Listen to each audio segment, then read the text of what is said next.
दोस्तों नमस्कार। आशा करता हूँ आप सभी लोग अच्छे से होंगे, अच्छे से अध्ययन चल रहा होगा। हमारे YouTube चैनल शिक्षा विचार ने 200 सब्सक्राइबर पूरे कर लिए हैं।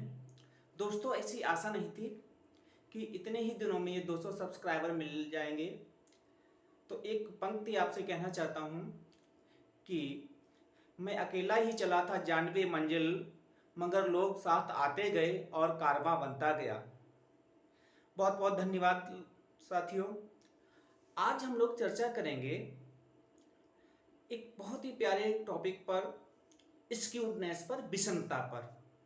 और यहाँ से प्रश्न परीक्षाओं में बनता है, मैक्सिमम टाइम पर यहाँ पर किसी न किसी तरीके से कॉर्लेट करके प्रश्न बन जाता है।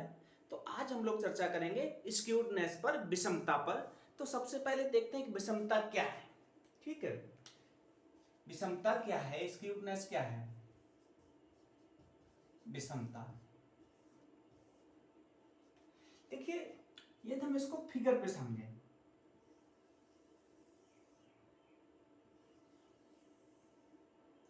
ये हमारा नॉर्मल प्रोबेबिलिटी कर्व है और जो इसमें यदि आप देख रहे हैं तो ये जो मैक्सिमम आवृत्तियों का घनत्व है तो ये इसके मध्य में ही है।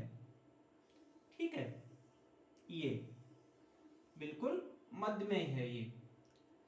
और अगर यही जो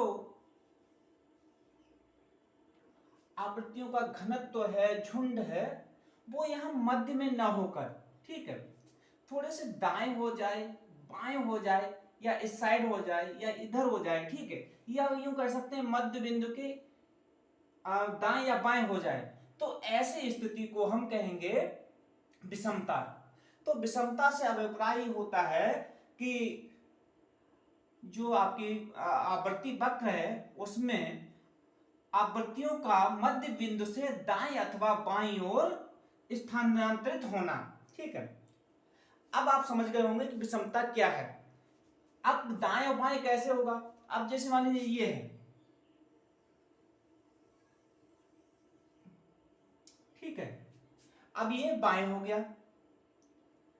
अब इसी चीज को, सॉरी, ये दाएं हो गया, अब बाएं कैसे होगा, यूं हम देख लें भाई,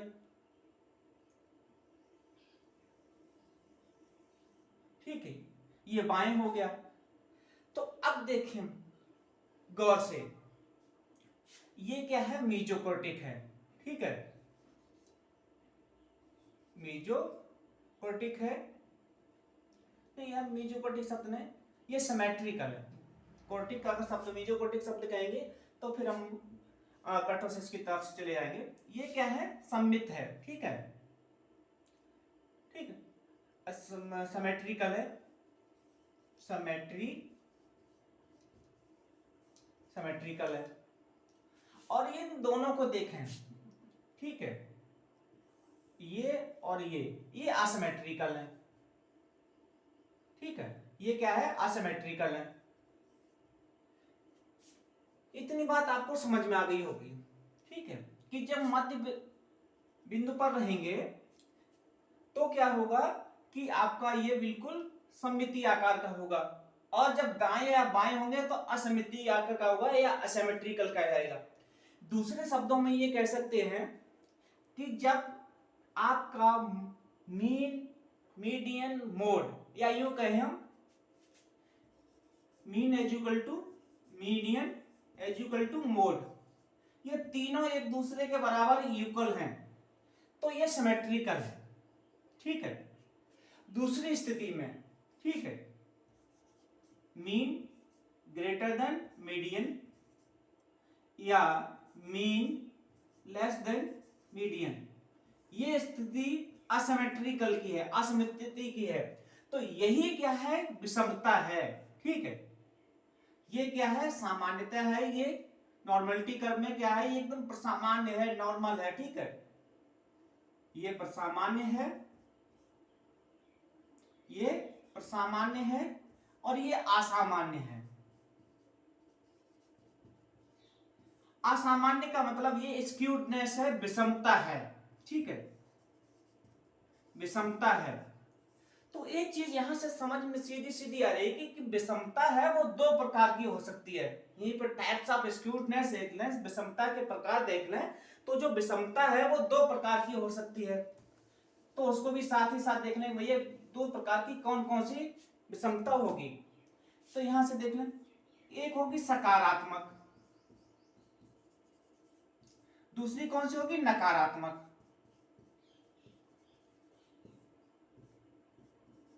ठीक, पॉजिटिव और नेगेटिव दो हो गई। पॉजिटिव स्क्यूड कब होगा और नेगेटिव स्क्यूड कब होगा, ये दो चीजों को आपको समझना है। और प्रश्न यहीं से बनता है कि पॉजिटिव स्क्यूडनेस क्या है और नेगेटिव स्क्यूडनेस क्या है। अब यदि इसी वक्र में आप देखें, ठीक है, ये बीच वाले को देखें, ये वाला वक्र है, ठीक है, इसको और थोड़ा सा हम डॉट डॉट करें, ये है नॉर्मल डिस्ट्रीब्यूट, ठीक है, और इसको ऐसी रेखाओं से हम काट रहे हैं, ये ठीक है, ये है नेगेटिव स्क्यूडनेस या नकारात्मक विषमता है इसमें। अब प्रश्न ये उठता है कि इसको पहचानोगे कैसे कि ये नकारात्मक विषमता है या सकारात्मक विषमता है। तो इसके लिए सबसे अच्छी बात ये है कि जो आपकी ये, ठीक है, लॉन्ग टेल लंबी पूंछ जिधर भी होगी, ठीक है, ये वाली जिसको हम बोलते हैं लॉन्ग टेल या लंबी पूंछ, जिस साइड में ये लॉन्ग टेल होगी वैसे ही ये आपकी स्क्यूटनेस होगी। अब प्रश्न ये उठता है, देखिए ये लॉन्ग टेल कैसी है कि ये बाईं ओर है, ठीक है, बाईं ओर है, तो क्या है ये नकारात्मक विषमता, इसमें नेगेटिव स्क्यूटनेस है, ठीक है। और क्या है, थोड़े से इसको बड़े हम चिन्हों में इस तरीके से देख रहे हैं, ठीक है, ये तो इसमें जो क्या है लॉन्ग टेल बन रही है वो क्या है दाईं ओर बन रही है, ठीक है, राइट हैंड साइड में। ये कैसी है सकारात्मक विषमता है, ठीक, पॉजिटिव स्क्यूटनेस है। अब थोड़ा सा इसको अगर हम सेपरेटली फिगर बनाएं दोनों को समझने के लिए, तो हम देखें भाई, लेकिन इससे पहले यहाँ पे आप याद रखेंगे कि ये जो सेंट्रल टेंडेंसी की तीन मेजरमेंट है वो तीनों यहीं पे सेंटर्ड हैं, मीन मीडियन मोड, ठीक है। तो ऐसी स्थिति में कहा जाता है कि ये भाई प्रसामान्य है, नॉर्मल है। लेकिन जब मीन और मीडियन में डिफरेंस आ जाता है, अंतर आ जाता है, तो उस स्थिति को कहा जाता है विषमता या स्क्यूडनेस। अब थोड़ा सा सेपरेट और इनको समझ लो अलग अलग तरीके से कि पॉजिटिव स्क्यूडनेस क्या है और नेगेटिव स्क्यूडनेस क्या है।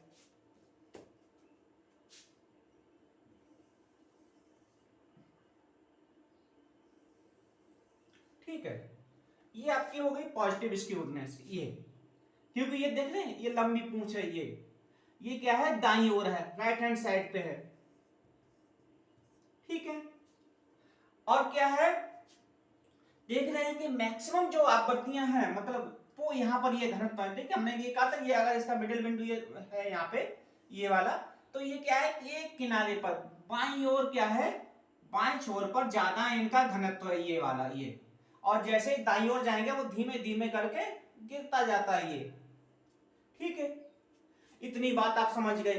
अब एक और प्रश्न यहीं पे ये उठता है कि भैया इस वाले फिगर में मीन कहां होगा, मीडियन कहां होगा, ठीक है, और मोड कहां होगा। तो इनकी आप साइड को देख लें, तो जो यहां पर इसका जो अब इधर से चले तो ये आपका मोड हो गया, ठीक है। फिर मोड के बाद क्या है ये मीडियन हो गया, और ये क्या है मीन हो गया। तो आप देखें कि जब पॉजिटिव स्क्यूडनेस होगा, सकारात्मक विषमता होगी, तो जो मीन है वो हमेशा दाहिनी ओर होगा, ठीक है। याद रखेंगे ये प्रश्न पूछा जाता है कई बार कि जब कोई भी वितरण सकारात्मक रूप से विषम है तो उसमें मध्यमान कहां पर होगा, ठीक है। तो आप बताएंगे कि जब कोई भी वितरण सकारात्मक रूप से वितरित है तो उसमें मध्यमान हमेशा दाईं ओर होता है, सबसे दाईं ओर, सब ठीक है, सभी वितरणों में दाईं ओर, और हमेशा मध्यिका से बड़ा होता है, याद रखेंगे, ठीक है, मध्यिका से बड़ा होता है। तो मीन ये क्या है बड़ा है, ठीक है। किससे बड़ा है? मध्यिका से। ठीक है, तो आप लिख सकते हैं कि mean is greater than MD. ठीक है, जो मध्यमान है वो मध्यिका से बड़ा होता है। और यूं भी प्रश्न पूछ लिया जाता है कि जब ठीक mean is greater than median या मध्यमान मध्यिका से बड़ा है तो उस स्थिति में कौन सी विषमता होगी? तो आप बताएंगे कि उस स्थिति में सकारात्मक विषमता होगी। ठीक है, ये बात। और जो क्रम है वो क्रम यही रहेगा, सबसे पहले क्या है? मोड आएगा, फिर मीडियन आएगा, फिर मीन आएगा। अब बात करते हैं, ठीक है, नेगेटिव स्क्यूडनेस की। तो भैया अब देख लो कि नेगेटिव स्क्यूडनेस क्या है।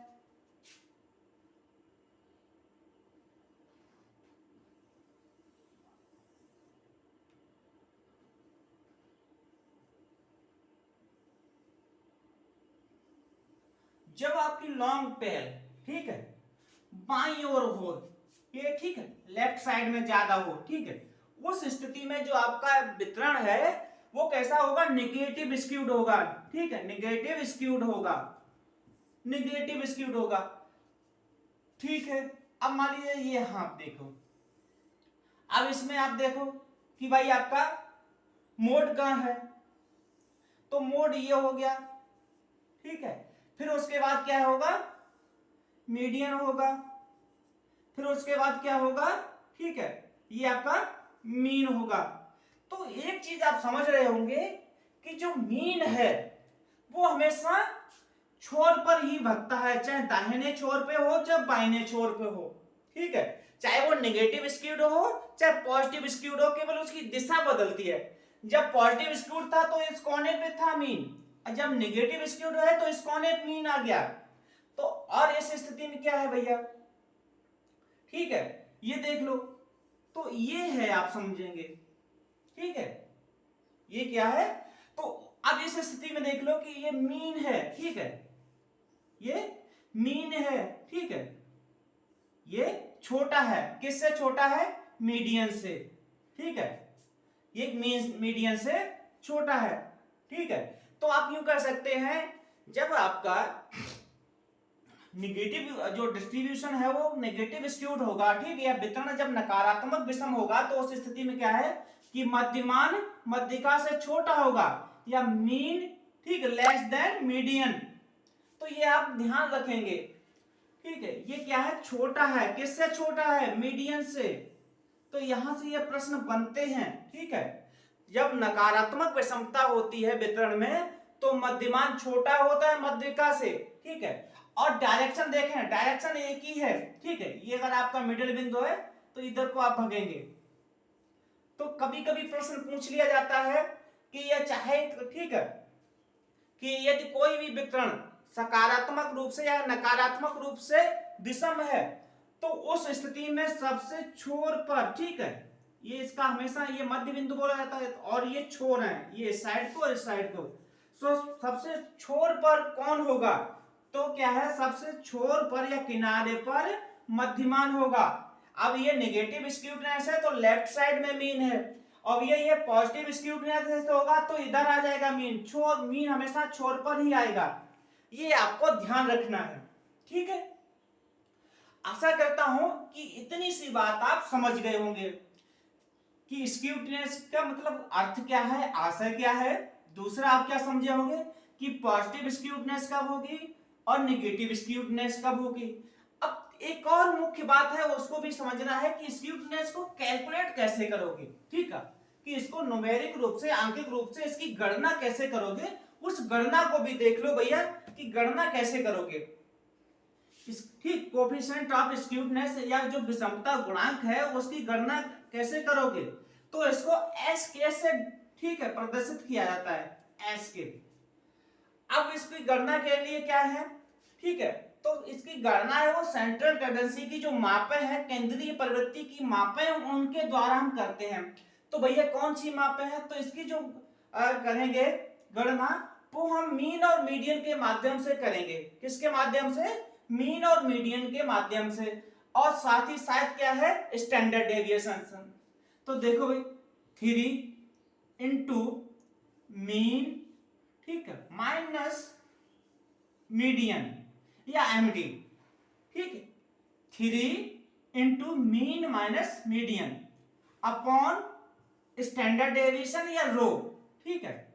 अब हियर या जहां, ठीक है, एस के है वो आपका विषमता गुणांक है, कोफिशिएंट ऑफ स्क्यूडनेस है, क्या है, कोफिशिएंट ऑफ स्क्यूडनेस या विषमता गुणांक, ये क्या है, विषमता गुणांक है, विषमता गुणांक है, ठीक है। ये क्या है, मीन है, ठीक है, या मध्यमान है, ठीक है, मध्यमान है। और ये क्या है, मीडियन है या मध्यिका है, ये क्या है, रो, ठीक है, वो सॉरी, कहां कभी कभी इसको रो भी बोलते हैं, कोई सिग्मा भी बोलता है, ठीक है, और इसको स्टैंडर्ड डेविएशन, ठीक है। तो ये सिग्मा या रो, जैसे हम हमेशा इसको रो से ही कहेंगे, लेकिन आप लोगों को बता दें कि इसके लिए आप दोनों चीजें प्रयोग करेंगे, रो भी कहेंगे स्टैंड और सिग्मा भी कहेंगे, और तीसरा साथ ही साथ इन दोनों को ना कह के स्टैंडर्ड डेविएशन भी कर सकते हैं। ये क्या है, स्टैंडर्ड डेविएशन है। और इसको क्या कहिए, ठीक है, इसको तो मानक विचलन या प्रमाप विचलन भी कह सकते हैं, जो भी आप कहना चाहें, जो आपकी टर्मिनोलॉजी में सही हो उसको आप याद कर लें। तो इसके माध्यम से इसको हम कैलकुलेट कर लेते हैं, गणना कर लेते हैं, ठीक है। और जो भी मान आता है तो उसको हम देख लेते हैं कि पॉजिटिव स्क्यूड है या नेगेटिव स्क्यूड है। अब बात, ठीक है, इतनी बात ये क्लियर हो गई। और क्या है कि जैसे इसको हम फिर मोड की भी सहायता से कैलकुलेट कर लेते हैं, ठीक है, परसेंटाइल से भी कैलकुलेट कर लेते हैं, तो साथ ही साथ क्या है, क्वार्टाइल और मीडियन से भी इसको कैलकुलेट कर लेते हैं। लेकिन एक ही आप इस फार्मूलों को याद रखेंगे, कभी हम जब फार्मूलों पे बात करेंगे तो सभी एक साथ फार्मूला रखेंगे, जब केवल फार्मूला की इसकी फार्मूला ऑफ स्क्यूडनेस एक क्लास लेंगे तो उसमें सारे फार्मूलों पर चर्चा करेंगे कि जितने भी स्क्यूडनेस के फार्मूला निकाल हैं वो सभी पे एक साथ चर्चा करेंगे। दोस्तों आशा करता हूं कि आप विषमता को अच्छी तरह से समझ गए होंगे, ठीक है। आपको ये समझ में नहीं आया है एक बार में तो 2-3 बार वीडियो को प्ले करें और देखें, ठीक है, आपको समझ में आ जाएगा। आज देख लें, फिर 2 दिन बाद देख लें, फिर 1 सप्ताह बाद, मुझे उम्मीद है कि आप निश्चित रूप से इस टॉपिक को समझ जाएंगे। दोस्तों मिलेंगे एक नए टॉपिक के साथ अगले वीडियो में। जय हिंद।